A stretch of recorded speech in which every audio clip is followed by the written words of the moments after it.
Welcome to the Wisdom That Breathes channel. Across all our platforms, we try to share wisdom which is relevant and accessible to everyone. But on this particular platform, we go deeper into some of the ancient principles found within the scriptures. If you find some of the terminology difficult or inaccessible, then go over to our Keshava Swami YouTube channel where you'll be able to find other content which is perhaps more relatable. Thank you and enjoy the wisdom that breathes. Hare Krishna.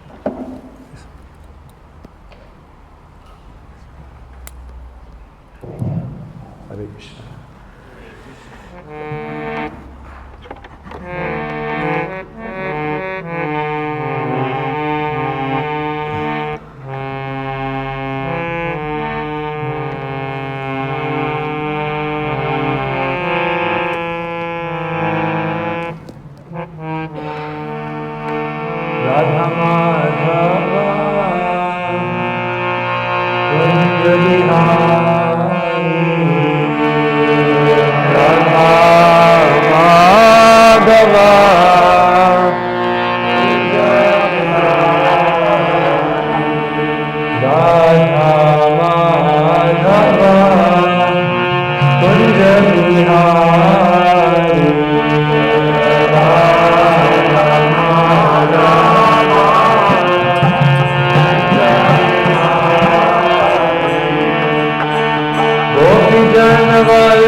Om Ajnanatimirandhasya Jnananjana Shalakaya Chakshurunmilitam Yena Tasmai Shri Gurave Namaha Shri Chaitanya Manobhishtam Stapitam Yena Bhutale Svayam Rupa Kadamyam Dadati Swapadantikam Vandeham Shri Guru Shri Yuta Padakamalam Shri Gurun Vaishnavamscha Shri Rupam Sagrajatam Sahagana Raghunathanvitam Tam Sajivam Sadvaitam Savadutam Parijana Sahitam Krishna Chaitanya Devam Shri Radha Krishna Padan Sahagana Lalita Shri Shakhanvitamscha He Krishna Karuna Sindhu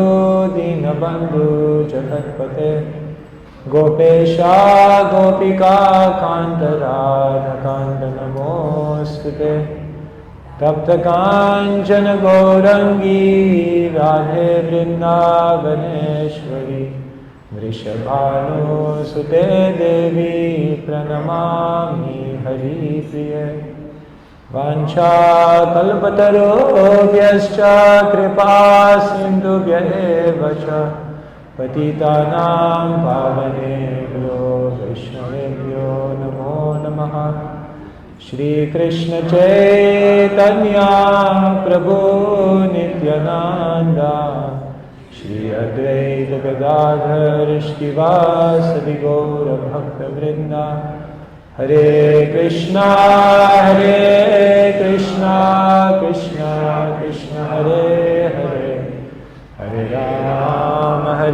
Rama Rama Rama Hare Hare Srila Prabhupada Ki. So Hare Krishna, welcome to everyone. For the next 2 mornings we'll be discussing a very, very beautiful book, a very, very important book, and a book which can give us incredible insight on our journey as we try to perfect our lives. And that beautiful book is known as Madhurya Kadambini. Madhurya means very, very sweet, and Kadambini means a cloud bank. So when there is one cloud, it's a cloud, but then when there are many and they are raining, then it's called a cloud bank, a Kadambini. So there are clouds which are raining the sweetness of mercy. So we'll be exploring why is this the title of the book and what does it actually teach us in our journey. But before we get into the more spiritual aspects, I'll start on a light note. I'll show you a video and I want you to tell me whether you learn any spiritual lessons from it. Ready?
I know you wanted to all watch rugby, so I gave you opportunity.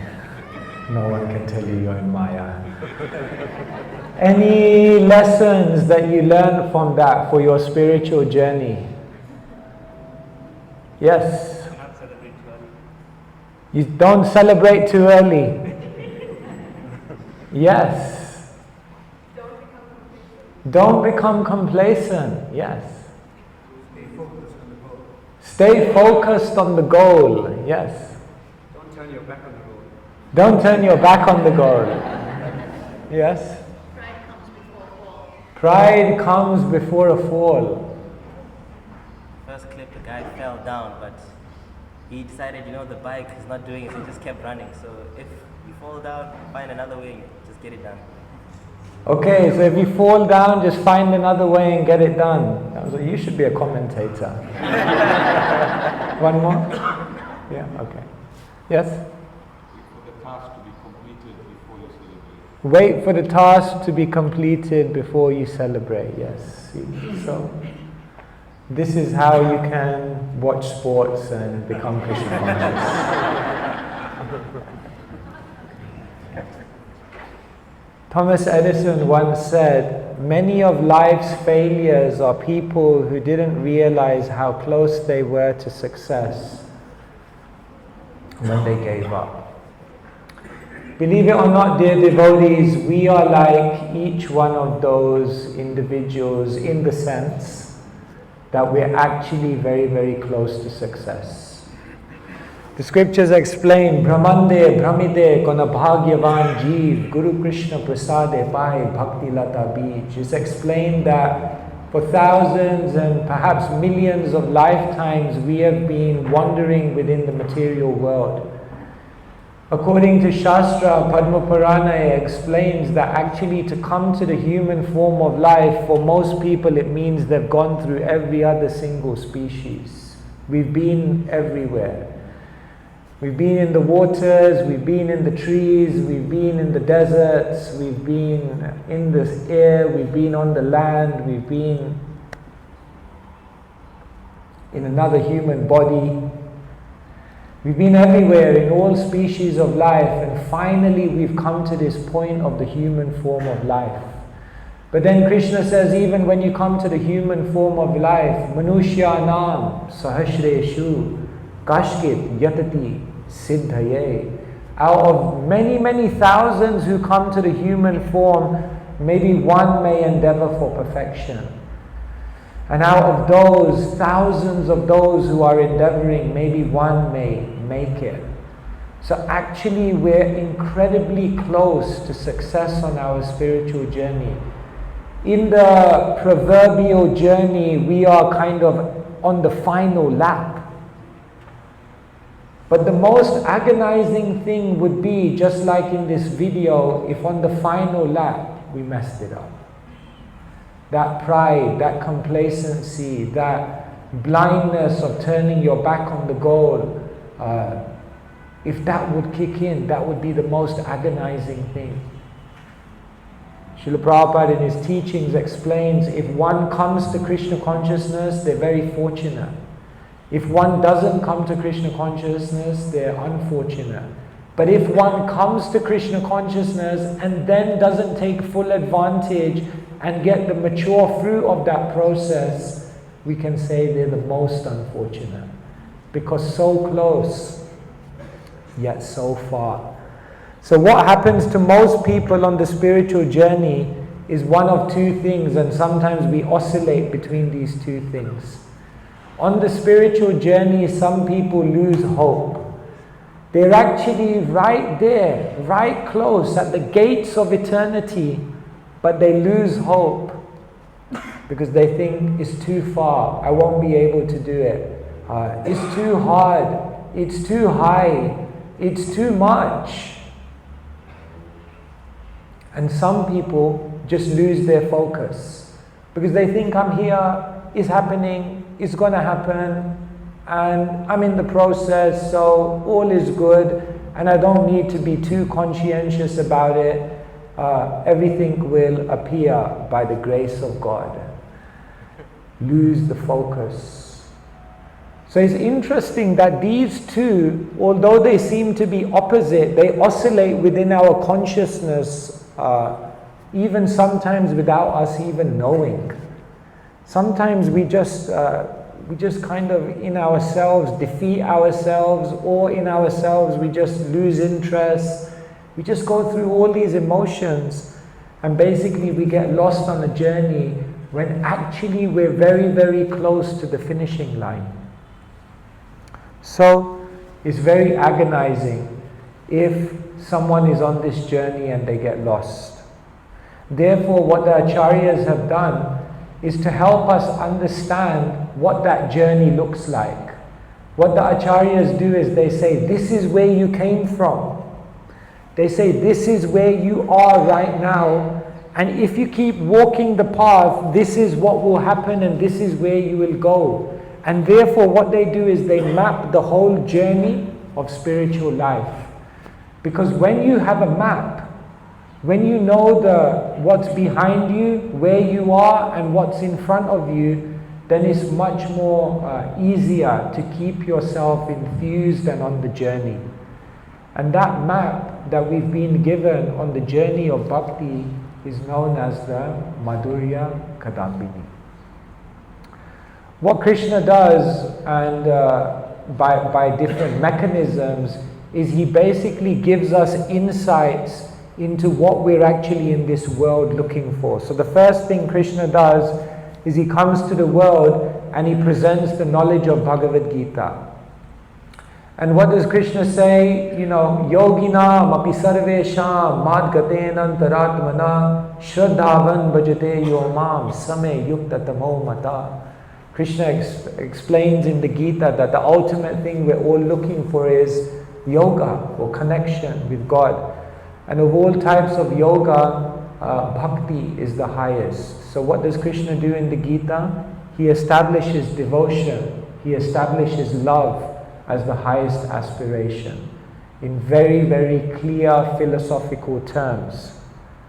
But then, what Krishna does is he appears again as a book. Krishna Tulya Bhagavata Vibhu Sarva Shrai Prati Shloke Prati Akshare Nana Artha Kai. So Krishna comes again as Bhagavatam. And in that Bhagavatam, he goes further, because the Bhagavad Gita tells us devotion is your goal. But then what we hear about in the Bhagavatam is all the devotees who embody devotion. You see, someone can tell you something theoretically, but when you see it in a person, then it becomes so much more real. And therefore, the Bhagavata is basically narrations of all of those great personalities who have great love for Krishna. But then Krishna goes further, because what he wants to do is he wants to teach the world not just what devotion is and how devotion looks, but Krishna also wants to teach us how to awaken our own devotion. And therefore Krishna, through as Chaitanya Mahaprabhu, empowers Rupa Goswami. And Rupa Goswami is known as the Rasa Acharya. Rasa means taste. Everyone is looking for ras, or taste. And the real taste is bhakti ras.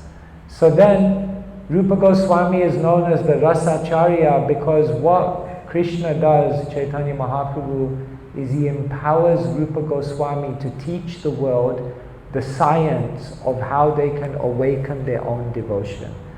And therefore he writes the Bhakti Rasamrita Sindhu.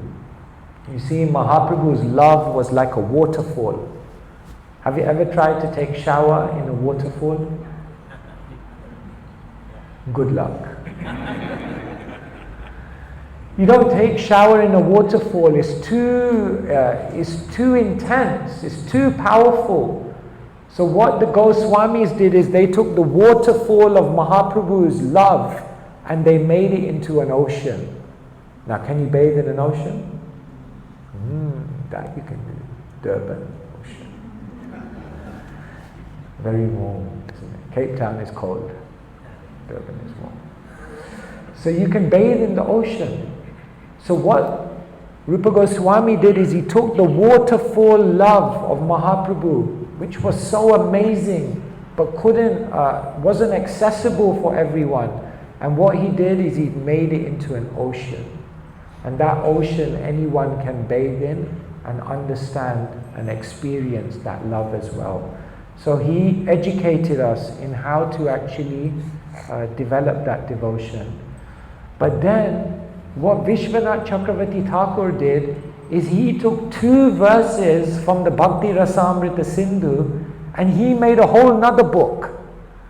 And in that other book, he explains how to practically enter into devotion, and he explains the step-by-step journey that one will go through on the way to actually developing pure love for Krishna.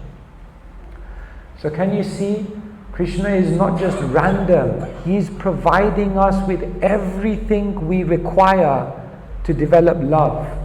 In one book he establishes devotion, then he exemplifies it, then he educates us in it, and then he gives us the step-by-step journey of how we can enter into it. And therefore, if one is wise, one will read all of these books, because this is it, this is the chance. After many, many lifetimes, we've come here, and we've got this opportunity. Why would we not read the books which actually help us to get there? And so, this is Madhurya Kadambini, a very, very beautiful book. So we are going to be discussing this Madhurya Kadambini, and at the beginning of any book there is always a Manglacharan. In the Chaitanya Charitamrita, Krishnadas Kaviraj Goswami explains, Say Mangalacharana hoy Trividha Prakar Vastu Nirdesha Ashirvada Hoya Namaskar. He says every book every book that you read has a Mangalacharan. It always has a prayer at the beginning. Trividha Prakar, and this prayer establishes three things. Vastu Nirdesh, what is the objective of this book? Why are we even reading this book? Number one. Number two, Namaskar. The Mangalacharan always offers respects to the teachers who have empowered us with the knowledge to write that book. And the Mangalacharan third thing, Ashirvad, it explains to you what will be the benedictions that you will receive if you actually read and grasp and understand this book. So every Jai Shri Shri Radha Radhanath Ki. So every book has a Mangalacharan, and every time we do a spiritual discourse, we have a Mangalacharan. For example, before a Bhagavatam class, what do? We sing Jaya Radha Madhav. What is that? Vastu Nirdesh. That's our objective. Why did Prabhupada tell us to sing Radha Madhav before we begin a spiritual discourse? Because we have to close our eyes and remember, that's where I'm trying to go. That's my cherished aspiration. That is the Vastu Nirdesh. That is my objective. Then what do we do before a Bhagavatam class? Namaskar. We offer prayers to all the teachers who have taught us. And Ashirvad. We ask, please give us your blessings so that we can speak. So in the same way, every book has a verse written like this. So Vishwanath Chakravarti Thakur writes this beautiful verse, which is the Mangalacharan to the Madhurya Kadambini. Ridva prena vabhakti shashya vidate sanjivani svagama rambhe kamat partudha damani vishwapagolasini duran me marusakhino pisarasi bhavaya bhuyat prabhu Shri Chaitanya kripa nirankushamaha Madhurya Kadambini. Very beautiful. So this is the translation. The mercy of Sri Chaitanya Mahaprabhu is an uncontrollable cloud bank of exquisitely sweet nectar, whose sudden appearance fully rejuvenates the grains of ninefold bhakti in the field of the heart, extinguishes the burning summer heat of lust, and bestows rapture to the universal river of living beings. From far off, may those clouds of the Lord's mercy give satisfaction and pleasure even to this worthless soul, a dried up tree in the desert. Such a kavi, such a poet. Krishnadas Kaviraj Goswami says, poetry should be like an archer's arrow. It should penetrate the heart and it should cause the mind to spin. So if you can spend days and days just talking about this one verse, is so deep. There are so many things that are being said here. Vishwanath Chakravarti Thakur begins by explaining that Mahaprabhu is very, very merciful. Mahavadanyaya. Why is Mahaprabhu merciful? If you want to sum it up, this is the reason Mahaprabhu is Mahavadanyaya. He gives the highest thing to the lowest people in the easiest way. If you find someone in your life who gives you the highest thing, despite the fact that you have no qualification, and they give you that thing in the easiest way with you having to make minimal effort, then you can understand this person is extremely magnanimous. What we instead do is we give a tiny bit. Like in Gujarati they say kanjus. We're so miserly. We give little bit to someone who deserves so much, and in order to give them that little bit, they have to work, They have to really earn it. Otherwise, I will not give. Because we are so miserly, so kanjus. Mahaprabhu is very kind. Namo Mahavadanyaya, just giving. So he gives the highest thing to the lowest people in the easiest way. This is love. So Mahaprabhu, he is like an ocean of mercy. And why is he an ocean of mercy? Because Srimati Radharani's love is like an ocean. And what Vishwanath Chakravarti Thakur is saying is that Mahaprabhu is like a cloud. And what that cloud has done is it has absorbed all the water from the ocean of love that is Srimati Radharani's heart. So that cloud, although it looks like a cloud, the cloud of Krishna or the cloud of Mahaprabhu, what's actually inside it? The love of Srimati Radharani.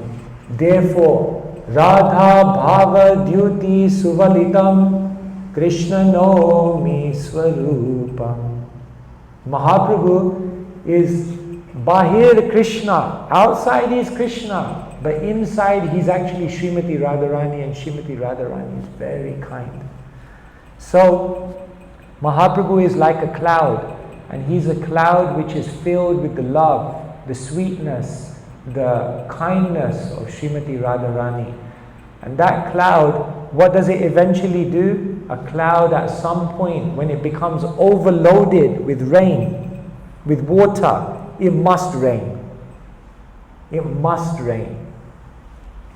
Therefore, when a cloud becomes filled, then it must rain. And therefore, Mahaprabhu is that cloud. And when Mahaprabhu is raining, then that signifies mercy. The mercy is coming down. And the word given here is Nirankusha, is uncontrollable mercy. When Mahaprabhu rains, is uncontrollable mercy. Number one, because when clouds appear and they rain, you can't control it. It just happens.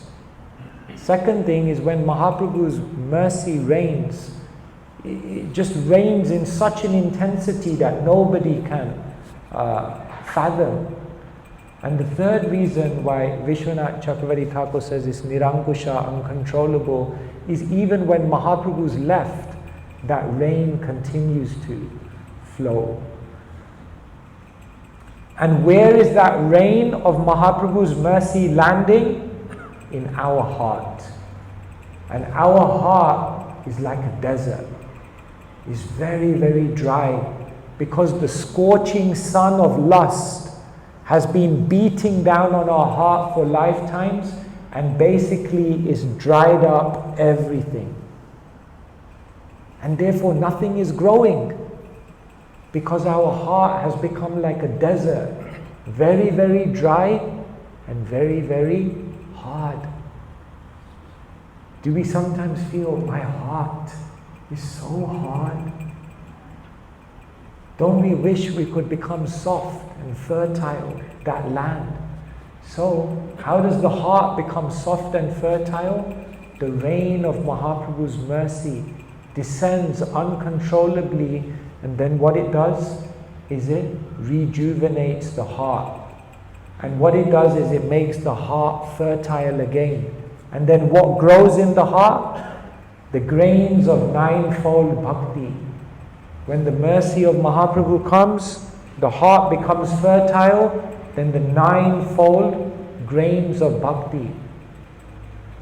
Shravanam, Kirtanam, Vishnu, Smaranam, Pada Sevanam, all these practices, they begin to arise within the heart. And like this, those souls who are dried up, who are useless, who don't know why it is that they're so miserable. Most people are miserable, they have no idea, why am I so miserable? Therefore, when the heart again becomes nourished by this mercy. So this is very, very beautiful. This is Vishwanath Chakravarti Thakur basically explaining that Mahaprabhu is the cloud, the rain is the mercy, the rain is raining on our heart, which is like a desert, and when that mercy comes down, then that desert becomes fertile again, and then the grains of ninefold bhakti and the creeper of devotion grows, and then eventually it grows to such a degree that it reaches high into the sky, the lotus feet of Krishna. That's basically what's going on here. So Vishwanath Chakravarti Thakur uses this metaphor of rain. And what he does in the Madhurya Kadambini is he divides every chapter and he calls every chapter a shower. Because when a shower comes down, it's another installment of mercy. You see, because when we live in an urban culture, we don't appreciate rain. When you're living in London, it's like, oh God, it's raining today. Oh man, it's like it's raining. We don't like rain in urban culture. But in natural culture, rain is the most auspicious thing. Because when it rains, it means everything will be rejuvenated. It means there will be abundance of nourishment and fruits and vegetables and vegetation. So people can't appreciate rain nowadays. It's true. So these are the two verses that Rupa Goswami wrote in the Bhakti Rasamrita Sindhu. And you know, like, devotees are so deep that they can take one or two verses and they can just speak about it and speak about it and speak about it.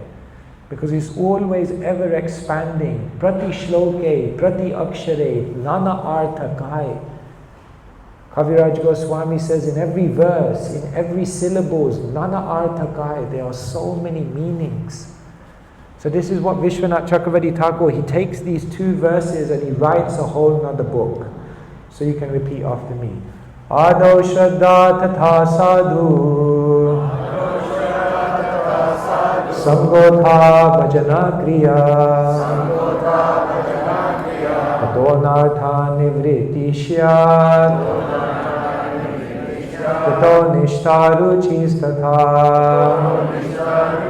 Tatha Shaktistato Bhavas Tatha Prema Bhutanchati Sadhakanamayam Premna Pradurbhave Bhavet Kramaha. So here, Rupa Goswami is explaining the 9 stages that one goes through until finally reaching pure love for Krishna. So what he says is, Ado Shraddha. In the beginning there must be faith. Without faith you can't begin any journey.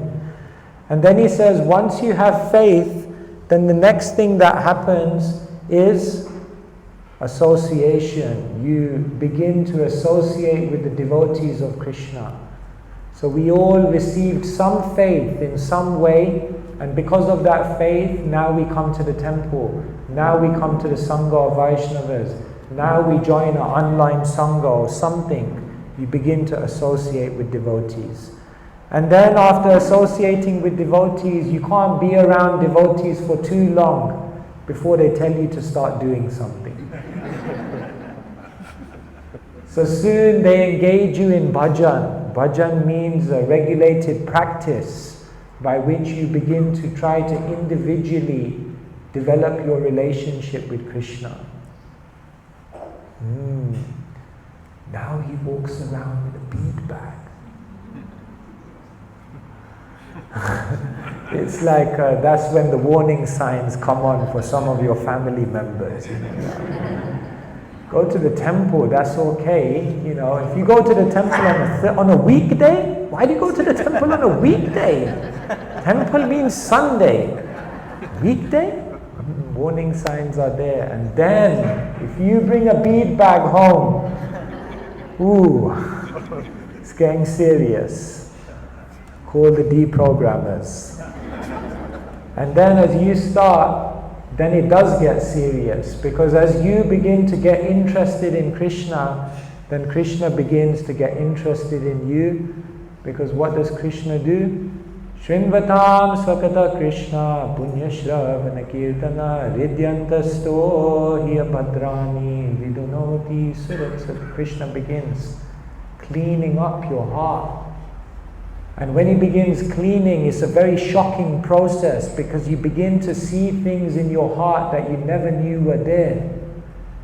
One person came to me once, he said, I need to stop chanting. I said, why? He said, I'm becoming a worse person.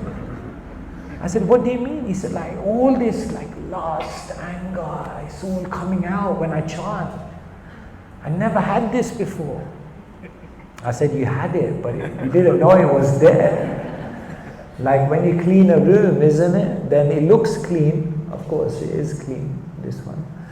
But many rooms, and then when you begin cleaning, then the dust comes out to the front. So anartha nivritti means we're cleaning the heart. And then when sufficiently clarified, cleansed, nishta. Nishta means convinced, fixed. If you look at all of the English words which begin with ST, isn't it? Stop, stand, stay, stagnant, station. They all have a sense of being in one place. So sta means when you can stay in one place. So then at nishta, one is unmovable. They cannot go anywhere else. You can't leave. Because now you've connected with Krishna in a very deep way. And then attraction comes, connection comes, emotion comes, and finally intoxication. So this is a very easy way to remember the progress of devotional service. This is how it all happens. And these are the steps that we will go through. Vishwanath Chakravarti Thakur is clarifying many things. He says that these steps are not separate from each other, but rather they are built upon each other. So it's not that, oh yeah, now I'm in Bhajana Kriya, forget the Sadhu Sangha now, I don't need those guys anymore. No. Each stage is based upon the next stage. And as you begin going up, each stage below is developed even more. So when you're in Bhajana Kriya, although you're no longer at the stage of Shraddha, still your faith is developing. But it means now the main thing in your life is focusing on that practice. And when you're at one stage, it doesn't mean that you can't have glimpses of the stage before as well. Just like even before the sun rises, you begin to already see the rays, isn't it? So it doesn't mean the sun has arisen, but even before the sun rises, you already begin to see light. So that means even if you're at anartha nivritti, it doesn't mean you don't have any ruchi. You have some ruchi, of course, but it's not significant, it's not prominent, it's not substantial enough to say that you are at the stage of ruchi. But when it becomes prominent and substantial, then that becomes your stage. So what Vishwanath Chakravarti Thakur does in the Madhurya Kadambini is in each stage, he outlines each of these things in detail so you can understand which stage am I in, and in my stage, what are the kind of things that will happen, the obstacles, the opportunities that will occur. Isn't this amazing? It's like you read this book, I guarantee you, and you will look at your life and you'll be like, this is like the story of my life. You'll actually be able to see yourself in this. So it's very, very powerful knowledge that Vishwanath Chakravarti Thakur gives. And before Vishwanath Chakravarti Thakur begins to explain this journey, the first question he asks is, how does bhakti begin? What is it? How is it that bhakti begins? I'll just tell you a story of this person here. Once we were on Sankirtan. We were traveling around the UK in a Sankirtan van distributing books. So one morning we decided to go to one town. So what happened is all of us fell asleep. Luckily the driver didn't. The driver was the only one awake, so we all fell asleep in the van. Finally the van stopped. Somehow we're, like babies, as soon as the engine stops, they immediately have a sixth sense, so they wake up. So the engine stopped, so we all woke up. He said, okay, we're in the spot. Everyone, out of the van. Time to give out the mercy. The hardest part of the day. Getting out of the van. To meet all these people with these miserable faces. I don't know if I'm more miserable than them. Sometimes we feel. So we went out into the town. So we went out into this town and we said, where have you brought us? There's no one here. Some of us were happy that there was no one there. What to do? We wanted to distribute books.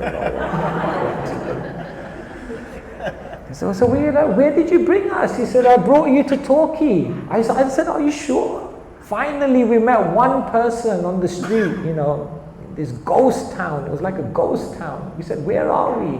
He said, you're in Paynton. I said, Paynton? I thought we're in Torquay. He goes, no, that's 10 miles down the road. And we all looked at the driver. He said, you spaced out guy, you came to the wrong place. He says, okay, let's get back in the van. So we started walking to the van, and you know how devotees are in every situation, they all get all philosophical, So they said, no, Krishna is in control. There must be a reason that we came here today. Krishna, you guys you have faith. He said, really? Okay. So he said, look, we do one thing. He's gone to get the car. We're going to stop one person. I said, first see if you can find one person here, Baba. There's no one in this town. He said, we're going to stop one person. Let's see what happens.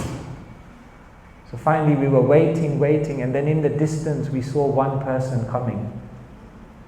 So he goes, this is the one.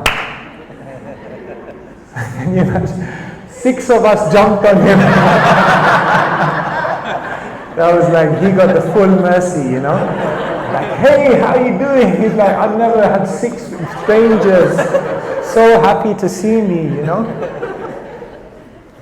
So then we surrounded him, like that chakra vyuha, So we're all smiling at him. So he's standing there, and then one devotee pulls out a chant and be happy.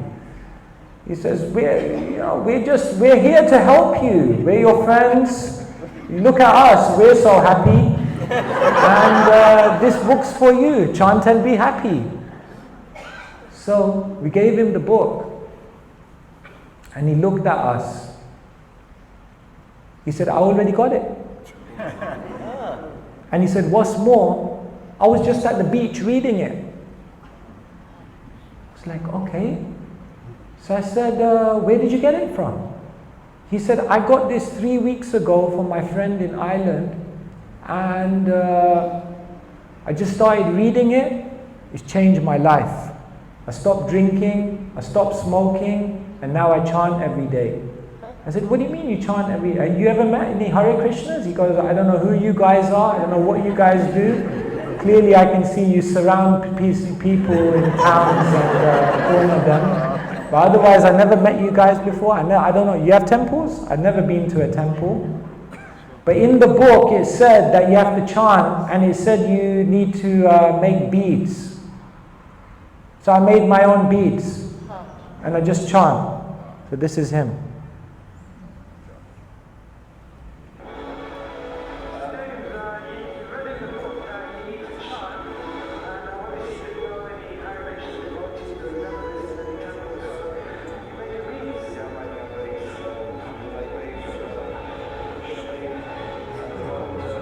The blue Krishna bead. That's a good one.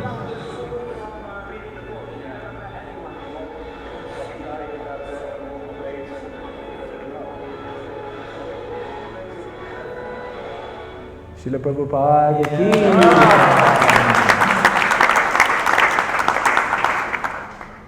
So the devotee said, driver, told you so. It was amazing. We just bumped into him, random person. He had made his own beads just by reading the book. To understand, Srila Prabhupada's books are powerful. We have no idea what's happening when they're going out there. You see here, this is proof, it's happening. It's not just like a PR line, it really happens. So now the question comes, how does bhakti begin? This is a very, very interesting question that Vishwanath Chakravarti Thakur addresses right at the beginning of Madhurya Kadambini. He says, how do you even begin this process? Ado Shraddha. Okay, I understand in the beginning you need faith, but where do you get that faith from? Why is it that some people have faith and some people don't have faith? Why is it that all of us ended up here, but another, 5 billion or 6 billion people out there didn't? So how does bhakti begin? Why do you think this is an important question to answer? Is it an important question? Yes. Why is it an important question to answer? Why are we even discussing this?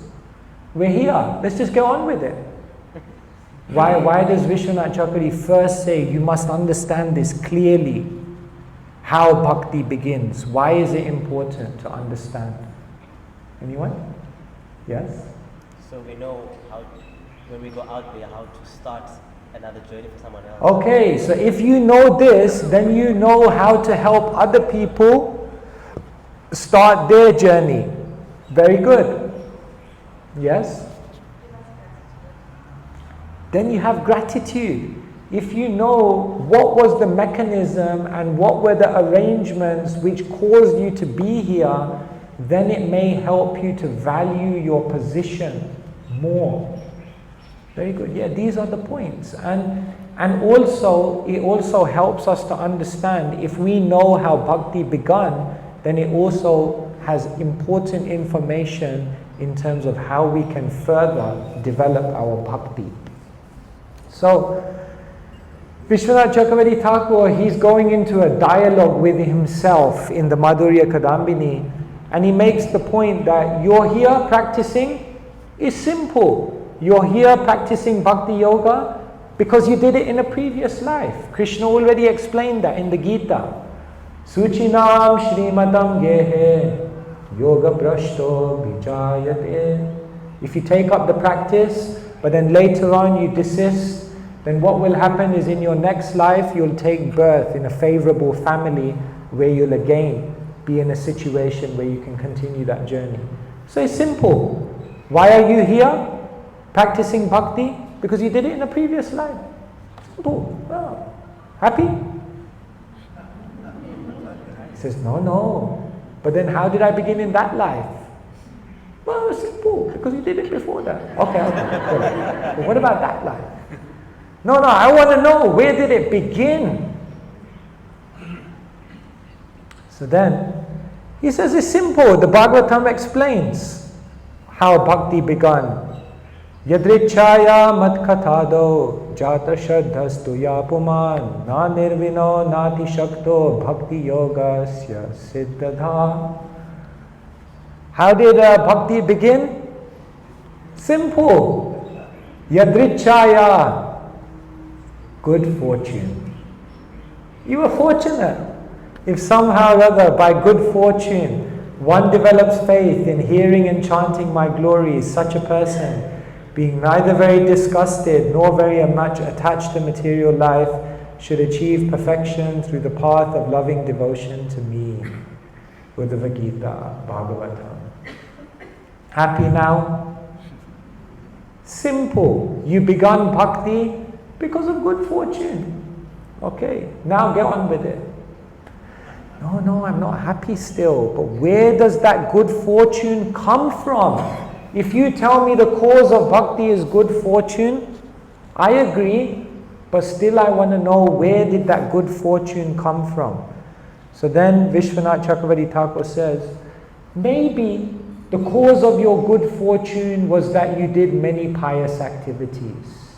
You did some dan, you did some yajna, you did some tapasya, you did some good activities to help other people, and therefore, because you did some piety, therefore, yes, now you have good fortune. Vishwanath Chakravarti Thakur presents that, and then he says, no, cannot be piety. Piety cannot be the reason that you begun your bhakti, because piety is still material. And something material cannot generate something spiritual. So he says, no, the cause of bhakti cannot be pious activities. He says, okay, maybe the cause of bhakti is the Lord's mercy.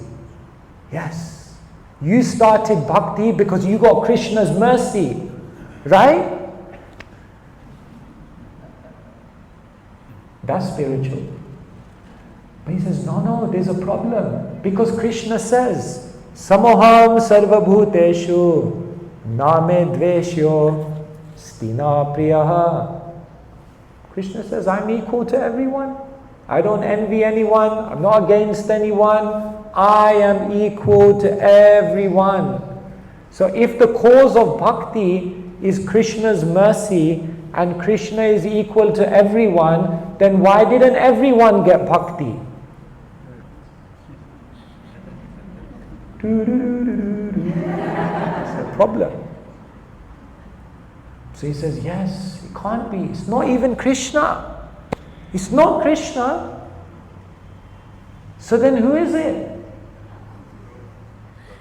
He says, I know. It's the devotee. The devotee gives the mercy, because Krishna delegates the power to transmit bhakti to the devotee, and the devotee can decide where to go, and they can then help someone to begin their journey. That makes sense. But isn't a devotee equal to everyone? Yes, a devotee is equal to everyone. But still a madhyamadikari, although equal to everyone on the ultimate spiritual platform, still makes distinction, and therefore goes out into the world and finds people who are receptive. And therefore Vishwanath Chakravarti Thakur says, the cause of bhakti is not pious activity, it's not the Lord's mercy, it's the devotee. Agreed? Yes, no, don't know. Yes. But Vishwanath Chakravarti Thakur says there's one more important detail. Because what is impelling a devotee to give bhakti to others? What is it that a devotee has that impels them to give bhakti to someone else? What is it that they have? Purity, compassion, appreciation, purity. You've said all the good things except what I want to hear. To please the Lord, humility, conviction, the desire, devotees carrying bhakti.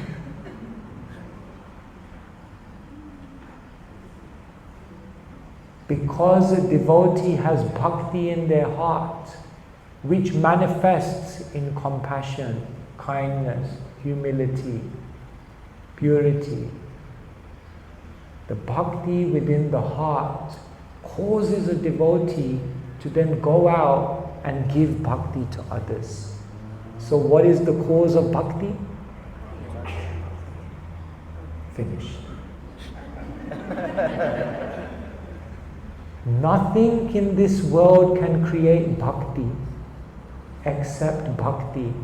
Because bhakti is, I'll just show you this. Because bhakti is self-manifesting. So therefore the devotee, because they are the carrier of bhakti, therefore they become powerful to give bhakti to others. Therefore is mentioned, Krishna bhakti janma mula hoya sadhu sang. Krishna prema janma teho punamokya ang.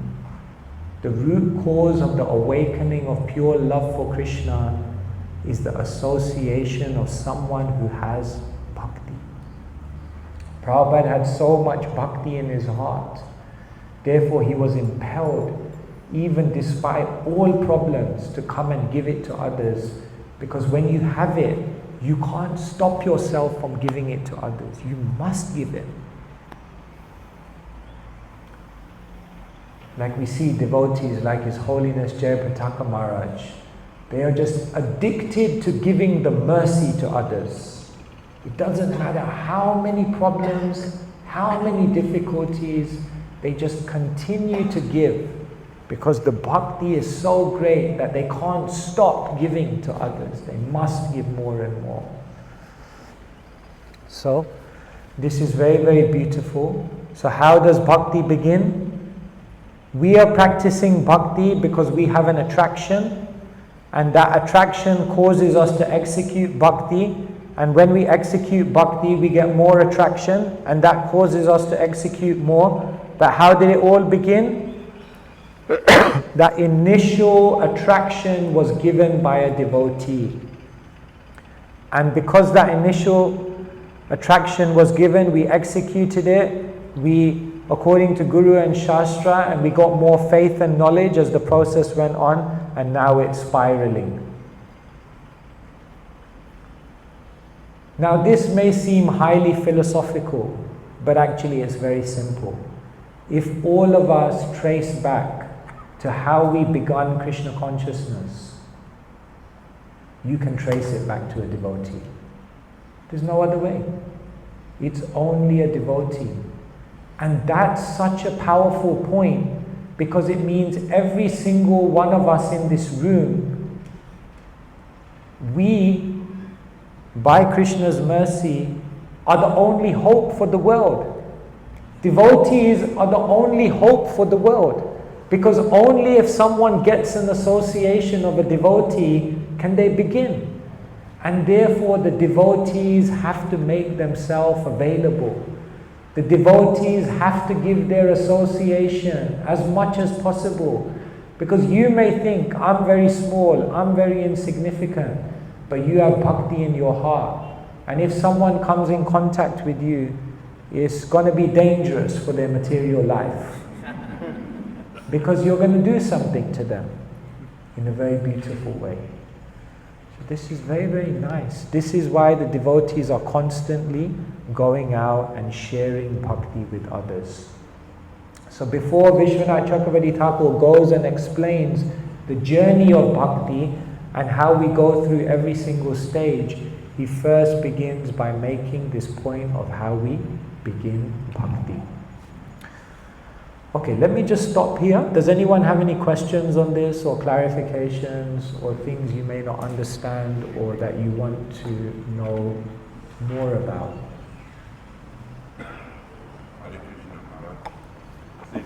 Just if you just wait for the mic.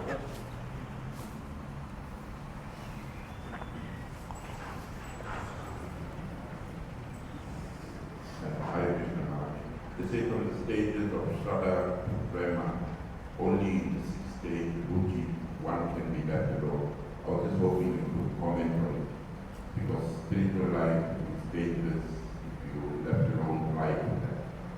Only in the Ruchi stage, one can be left alone. So Prabhu is asking, he says that he's heard that at the Ruchi stage you can be, only then are you safe to go into solitude, into Nirjan Bhajan, because there you have taste, and therefore before that, when you're by yourself, you might just end up watching the football or something. So it's not a good idea.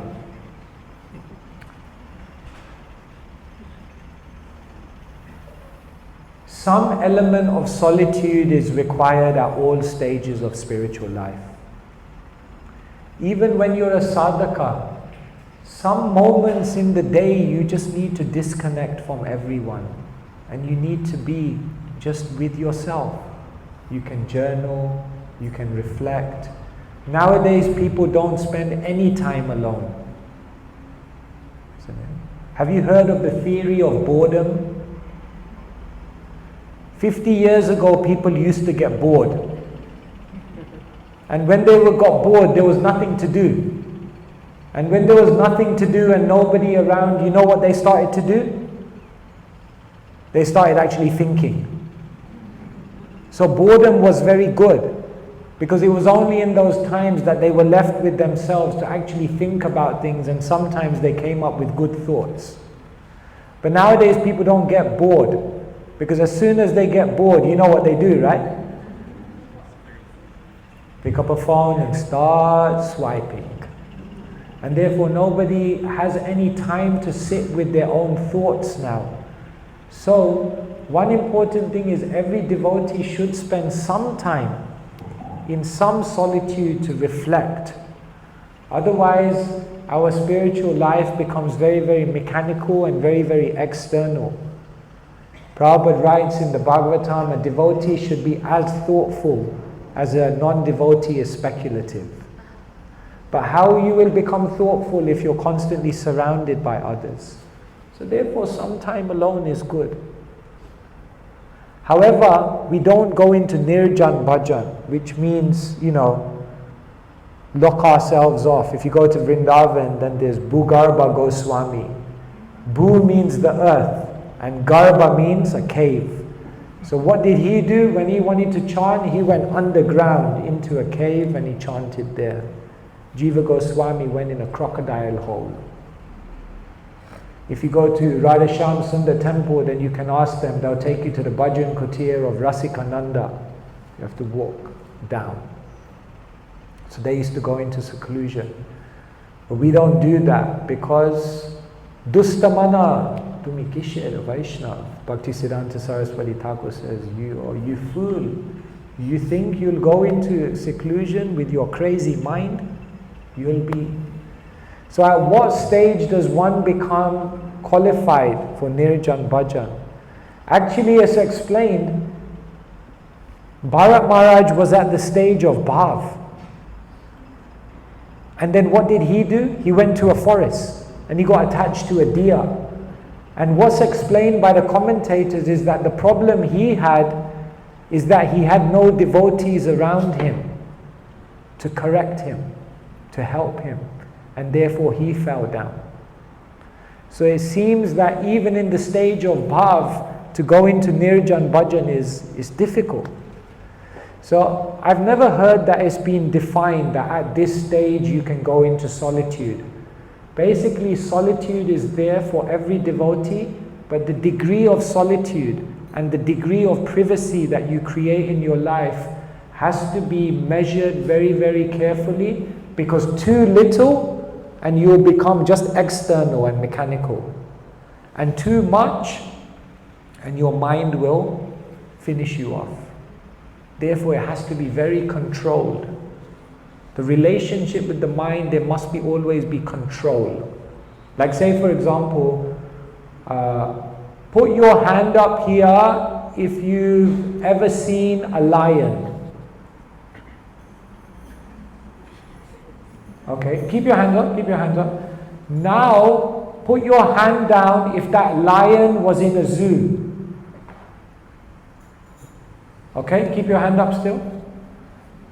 Now put your hand down if that lion was in a safari park where you were in a car. Okay, I'm glad. There's still a hand up. Really? Mataji, how did you survive? That's what I want to know. Okay, no problem. You can tell us the secret later. Generally, if you meet a lion, either the lion has to be in a cage or you have to be in some controlled environment. If you are open and the lion is open, so therefore the mind is like that. There needs to be some control around how you engage with it. And too much is very dangerous. So this is how I would respond to that. Do you want to respond to that? Does that make sense, what I'm saying? Yeah, it does make sense, but for the 8 symptoms to be manifest, this portion needs to be mixed. But basically it's coming... Which 8 symptoms? Of bhav, you mean? Yeah. Okay. The 8 symptoms of bhav. So this mixing actually takes place. It's an instruction from the heart, and it's dependent on how well your senses are purified. It's not like a physical mix. The 8 symptoms of bhav are given by Rupa Goswami. Kshantiravya kalatvam viraktir manashunyata ashabandha samutkantha namaka ane sadaruchi. Like this, he gives 8 symptoms of bhav. But again, these 8 symptoms of bhav, it's not that you are at a shakti and then you like now I'm at bhav and the 8 symptoms come about. They're already coming about. Like say for example, avyartha kalatvam. One of the symptoms of bhav is that you don't want to waste any time. So even once you see like devotees, they may not be at ruchi or a shakti, but they don't want to waste any time. They always go around, they have a headphone or some lecture on or something. Sometimes a bit annoying as well. Like, can you just take your headphones off and speak to me? But it's nice, they want to constantly be engaged. So you see, like devotees don't want to waste any time, like they hardly sleep. Devotees are the only people I've seen who can sleep anywhere. They can sleep standing up. I've seen devotees sleep standing up. Once I was in japa time, and it was so funny. I should have been chanting attentively, but so it was really funny. This one devotee was on the side, and he was sleeping, like he was out. It was like the Zeds were coming out. He was so then there was this other devotee who was walking around, and like he was almost like semi-consciousness. Like it's like Anyway, then he came close to this person who was sleeping, and then finally somehow this person who was standing up, he just fell asleep, and he literally fell asleep. And he fell on this other person who was sleeping. So they're both like these two, like boom! They're both sleeping. And then it was so funny because they both woke up and they go, Prabhu, what are you doing? You're sleeping. So, it was so funny. I mean, for sure it woke me up, and I was like fully energized after seeing that, only in the Hare Krishna temple. It's amazing. So already avyartha kalatvam. You see, they're very sincere. They just don't hardly sleep. They say devotees get 6 hours of sleep. 5 hours at night when they push themselves, and 1 extra hour in the Bhagavatam class. Because they didn't get enough at night. So the symptoms of bhava are already manifesting.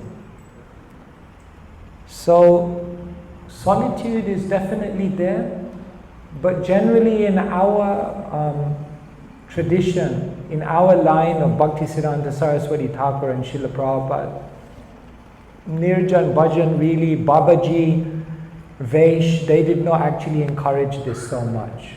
Bhaktisiddhanta Saraswati Thakur had some Babaji disciples, I think 4 he gave to, but generally he was not encouraging.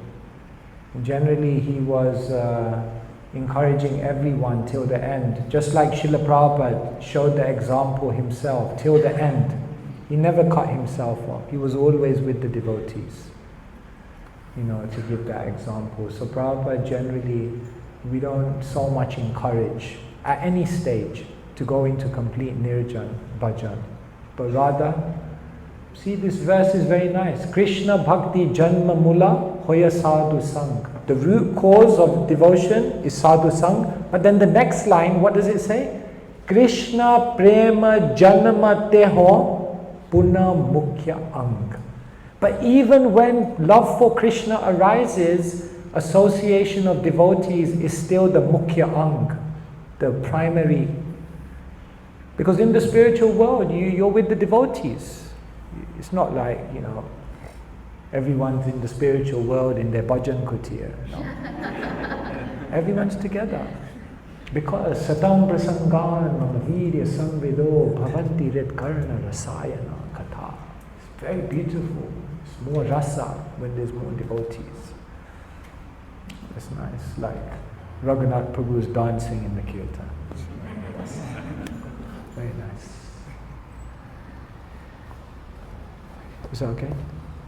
Anyone else? Any questions on anything we talked about here? Anything online? No. No, not online.